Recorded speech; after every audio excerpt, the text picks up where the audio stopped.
Jenna pulled into the driveway of 1450 Cedar Street just before sunset. The house looked perfect, 2 stories, clean white siding, a wraparound porch, and a wind chime that sang in the cool breeze. She checked the text again. Kids are already asleep upstairs. Just need you there in case they wake. Snacks in the kitchen. Easy money. No one answered when she knocked, but the door was unlocked, just like the parents said. Inside, the air felt slightly stale, like no one had opened a window in weeks. Still, the living room was tidy. Toys were in a bin, the couch was clean, and 2 baby monitors sat on the coffee table, 1 for each kid. She settled in, scrolling on her phone as the sun dipped below the horizon. At 10:13 p.m., her phone rang. A known number. Hello? A man's voice answered. Hey, we're running late but the sitter canceled, right?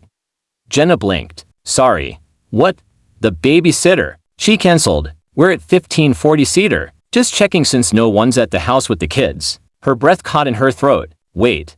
Isn't this 1450 Cedar? There was a pause. That place has been abandoned for years. Jenna stood up slowly, her heartbeat thudding in her ears. She turned toward the staircase. Something shifted at the top. A child's voice floated down, barely louder than the wind outside. Don't wake, Mommy. Jenna didn't move. The monitors hissed quietly behind her, picking up nothing but silence. Then tap, tap, tap. Small footsteps padded across the upstairs hallway. Jenna grabbed her bag, her hand shaking, and took 1 step toward the door. A giggle echoed from the kitchen. She spun around. The lights flickered. Another voice, softer and closer this time, whispered right beside her ear. You're not supposed to be here. The front door slammed shut. She ran to it, twisted the knob. It wouldn't budge. Dead-bolted from the inside. Jenna turned around and screamed. At the top of the stairs stood a little boy, maybe 6, pale as moonlight. His eyes were wide and sunken, like he hadn't slept in years. Next to him stood a girl with messy black hair covering most of her face.